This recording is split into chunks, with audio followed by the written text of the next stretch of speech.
Hi there, it's Terry from Lizard Creek Quilting, and today we're going to talk about Snapshot and Story quilts, what they are, how you make them, and why you would want to make them. Stick around and I'll show you how to do it.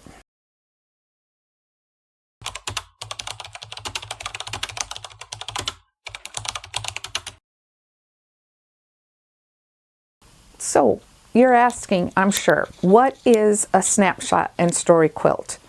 Well, it's something that I've started doing with my family. Boy, I don't know, my kids were quite young. We would take a vacation. We planned like a cross-country road trip out to the,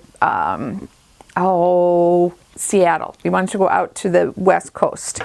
And so I made a quilt, completely finished, bound, quilted it before we went on vacation. And then every night of the vacation, we would journal right on the quilt what we did on that vacation.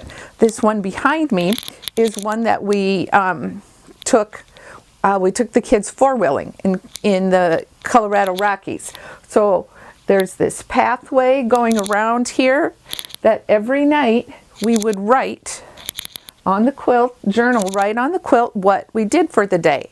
And then when we come home, then I applique on these photos of the trip. So it makes it like a giant fabric scrapbook, something that you can read later, something you can lay on the couch with, snuggle up to remember the memories. And yeah, it's just, our kids really grumbled about it first, but by the end of the vacation, they were wanting to be the last ones to journal on the quilt so that they could read what everybody else had written before to remember their day. So I'm just going to, give you a few little quick rundowns on what process I use, how to do this. So you start with the finished quilt. This is, we went with some friends to Alaska.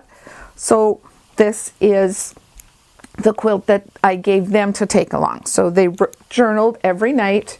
A good idea is to pin your marking pin right to your quilt top so that it doesn't get lost.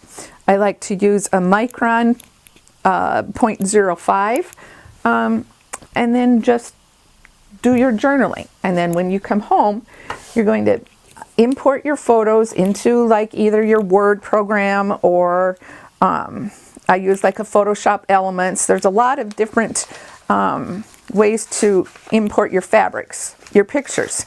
Then you're going to use like an EQ printable, or I know there's a June Taylor, and you print out your vacation photos onto the fabric using your inkjet printer, and then you follow the instructions of the fabrics. You're going to peel off this silver or this clear acetate that allows it to be thicker so it can run through the printer. And then you follow the instructions, and I'm going to go upstairs and do my thing with these and come back and show you what the next step is. Okay, the next step after you've printed your photos out on your inkjet printer is to, we're going to show you how we do that. So you cut your 8.5 by 11 sheet into all your individual size photos. You'll take a little piece of, I like to use knit tricot fusible interfacing. It's kind of the same stuff that I use when you make t-shirt quilts. So those fusible interfacings, they have a bumpy side and a smooth side.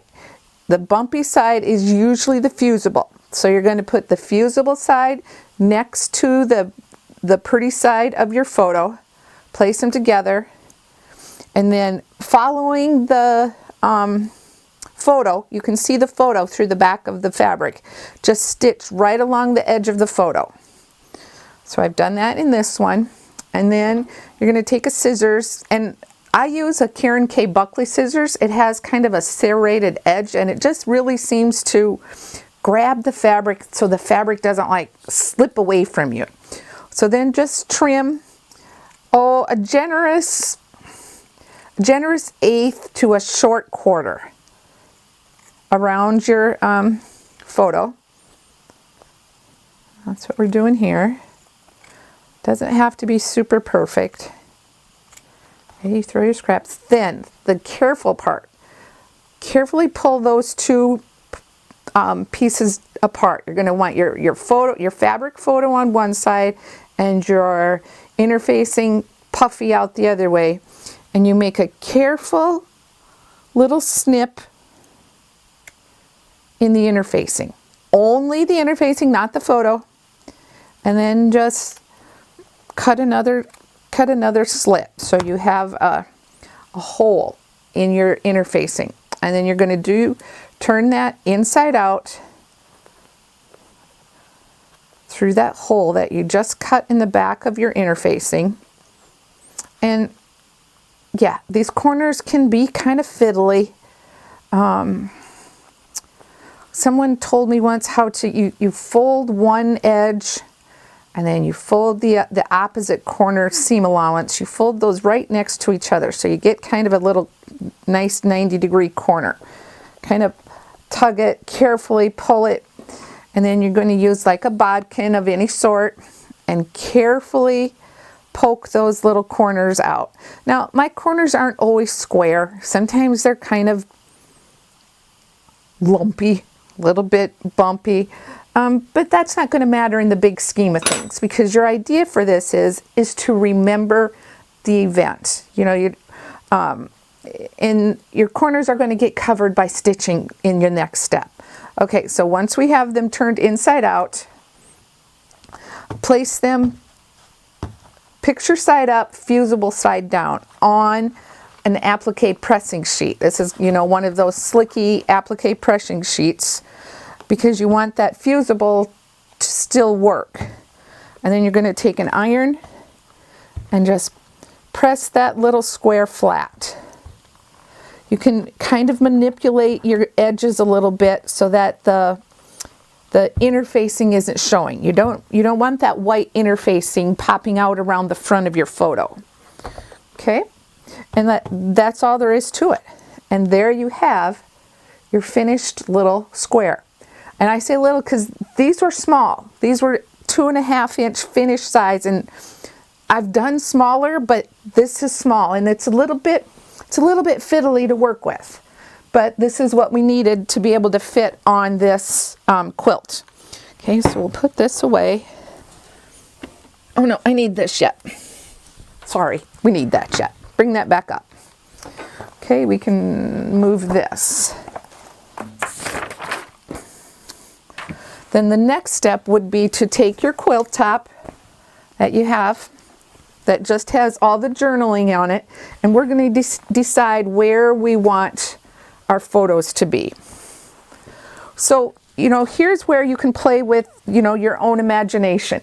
Do you want your photo that matches the day, or do you just want your pictures randomly around the perimeter? I'm pretty sure that Terry's going to do them randomly because Terry is a random person. And then you just place them where you think that they're going to look nice. I kind of like to, what's the word I'm looking for?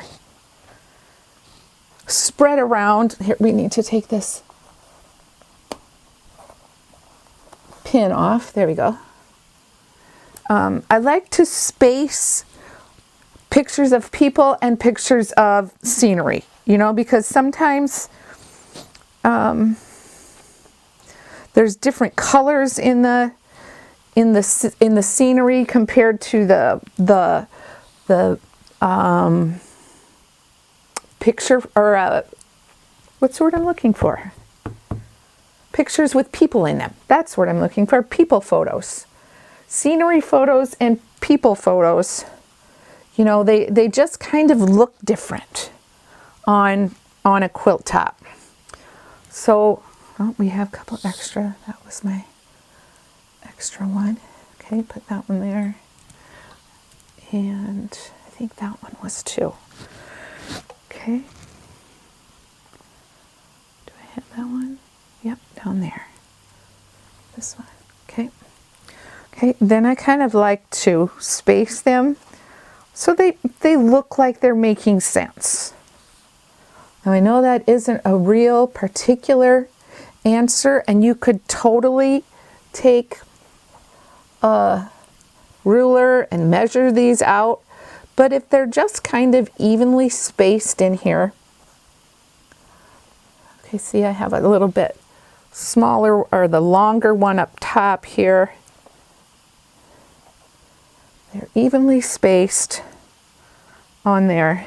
That's, your eye is going to just view them in this perimeter without it being, you know, fussy, like let's measure this. This one we're going to, as long as you keep your spacing, see like this one I'm going to make sure that these go in a line down here along that border so that we can kind of evenly space these 3 here. I like that one in the corner, that corner, space that one. Let's come up. Okay, that looks good. We have 2, oh yeah, we had 2 long ones over there too. So that'll work.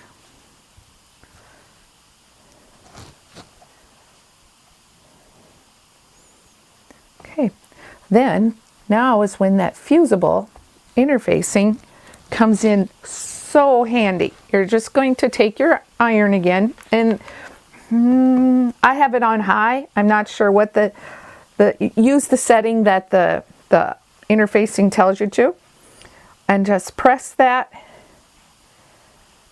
photo down on there. Sometimes it needs a little encouragement because it's going through the photo layer to get to the fusible. So let's see if that holds, and it just needs to hold enough until you get to the sewing, the stitching around part. So I'm going to continue sewing these around, or sewing. I'm going to press these around, and then when I come back, I'll show you what it looks like with them all stitched down. There, the last step was to stitch all around the photos, and I just used just a nice narrow zigzag, but this is a fun place, a great place to probably try out a decorative stitch, something that kind of matches the theme of your quilt would be the coolest way to do it. So we're just going to hold that up a minute so you can see it. I just think it turned out great, and I can't wait to give it to the couple that we went on the trip with. So next I'm just going to show you just a quick little sample of what we do when I have a Snapshot and Stories workshop. This little quilt top can be completed start to finish in the workshop. I show you in much more detail than we did on this little video. I show you how to sew in your photo transfers. You do the same decorative stitch one. We do another one that's just raw edge applique, and I give a lot more information, a lot more detailed information, and just a fun trunk show that goes along with it. So if that's something that your guild or your group would be interested, I would love to come and share these quilts with you. There's nothing more I like than sharing how to do these and the stories that go with them. The stories are just, yeah, there's something that needs to be preserved. So if that's something you'd be interested, just contact me at lizardcreekquilting.com and we'll get together on that. So yeah, if you like this, what I had to share today, share yourself to your friends, hit the like button and subscribe. And we'll see you next time. Thanks for stopping by.